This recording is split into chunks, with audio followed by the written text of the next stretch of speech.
Hello brother တို့ရေဒီနေ့ကတော့ MMBB All Star ဘောင်ကိုဘယ်လိုယူရမလဲဆိုပြီးတော့နားမလည်သေးတဲ့လူတွေတိတော့ဘောတင်အားကြည့်ရတာကိုလည်းနားမလည်တဲ့လူတွေကိုကျွန်တော်တို့တရားရှင်းပြပါမယ် Let's go အခုကျွန်တော် game နဲ့ဝင်နေပြီ All Star Creator ကိုနှိပ်လိုက်ပါအဲဒီဆက်နေလိုက်မယ်ဆက်နေလိုက်ပြီဒီညလေးကိုရောက်လာပါလိမ့်မယ် Zoom နဲ့နောင်းဆိုတာလေးကိုနှိပ်လိုက်ပါအဲဒီညကိုရောက်လာရင် bro က YouTubeဗီဒီယိုလင့်ကိုယူလို့ YouTube နဲ့ TikTok ဗီဒီယိုလင့်ကိုယူလို့ TikTok ကိုနှိပ်မယ်။အဲဒီကျွန်တော်တို့ YouTube ဗီဒီယိုကလင့်ကိုကျွန်တော်ယူလိုက်တယ်။လင့်ယူနေကိုလည်းကျွန်တော်ထပ်ပြောပြပါမယ်။ကဲ YouTube ဗီဒီယိုလင့်ကိုယူမယ်ဆိုရင်ဒီနေရာမှာလည်းရှက်ကယူမဲ့ဗီဒီယိုရဲ့ရှက်က MMB Creator နဲ့ MMB All Star ဆိုပြီးတော့ခံရပါမယ်။အဲဒီလင့်ကိုကျွန်တော်အခုနှိပ်လိုက်ပြီ။အဲဒီတော့ပြန်ထွက်ခဲ့ပါ။အဲဒီဒီနေရာမှာခုနကယူထားတဲ့လင့်ကိုထည့်ထားပါမယ်။ထည့်ထားပြီးတော့မြန်မာလို့ရွေးမယ်ပါဆိုတဲ့နေရာမှာအပြင်မှဂျလင်းနေပြီးစုမေကိုနေလိုက် confirm ကိုနေလိုက်ပါလူမျိုးလေးပေါ်လိုက် confirm ကိုထပ်နေပါအပြင်ဒီနေရာလေးကိုရောက်သွားပါလိမ့်မယ်ဒီနေရာရောက်သွားပြီဆိုလို့ရှိရင်မလန်းကြပါနဲ့ YouTube ကကျွန်တော်ခုနကလောက်ထားလို့မလို့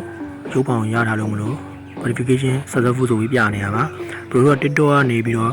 link ထားဆိုရင် TikTok ကို go to verify ဆိုပြီးတော့နှိပ်ရမှာပါ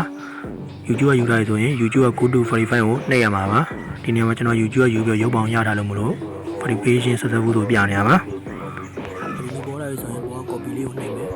ဘောက copy လေးကိုနှိပ်ပြီးတော့ဘောကခုန TikTok ကဖွေရော link ကိုယူထားရင် TikTok ရေဝင် TikTok ရေဝင်ပြီးတော့ဘယ်လိုနေရာမှာခုနယူထားတဲ့ copy လေးကိုထည့်လိုက်မယ်ထည့်ပြီးတော့ပြန်ထွက်ခဲ့ပါဆက်ပြီးတော့ခုနကကျွန်တော် TikTok ထဲမှာယူထားတဲ့ user name link ကိုထည့်ပေးရမယ်ဘယ်လိုထည့်ရလဲဆိုတော့ကျွန်တော်ပြထားတယ်။အဲ့နဲ့ link လေးကိုအဲ့တော့ကုန်းနေရနောက်မှာထည့်ပြီးမှန်ကြီးလေးနှိပ်ပြီး complete connection နှိပ်လိုက်။ဒီနေရာမှာကျွန်တော်ရုပ်ပေါင်ပုံရပြီးသားမလို့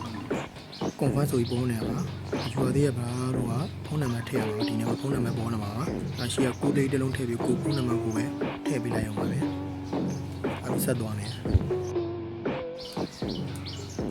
ဆက်ဆက်မှုဆိုရပေါ်လာပြီခဏအောင်စောင့်အောင်ပါခဏစောင့်ပြီးရင်ပြန်ထွက်ခဲ့ပြီး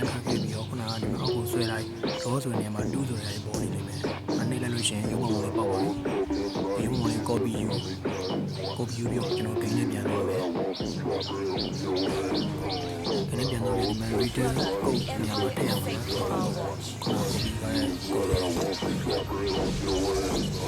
ထည့်ပြီးတော့ okay နှိပ်လိုက်ပါ okay နှုတ်ပြီးကိုယ့်ရဲ့မေးပေါက်တွေကိုပတ်ကြည့်လိုက်ပါ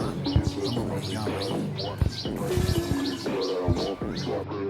ကဲအားလုံးစီမီကြပါသေးဗျာကျွန်တော်ရှင်းပြနားမယ်လို့ရှိရင်လည်းစီဘီကနေလာပြီးမေးလို့ရပါတယ်เนาะကျွန်တော်စိတ်ရှင်နဲ့ပြန်ပြောပြပေးပါမယ်ဘရာသာတို့နားလေဆိုရင်ကျွန်တော်အကောင့်လေးကို follow နဲ့လိုက်ပြီးလှုပ်သွားပေးပါဦး follow လေးလှုပ်သွားပေးပါဦးเนาะ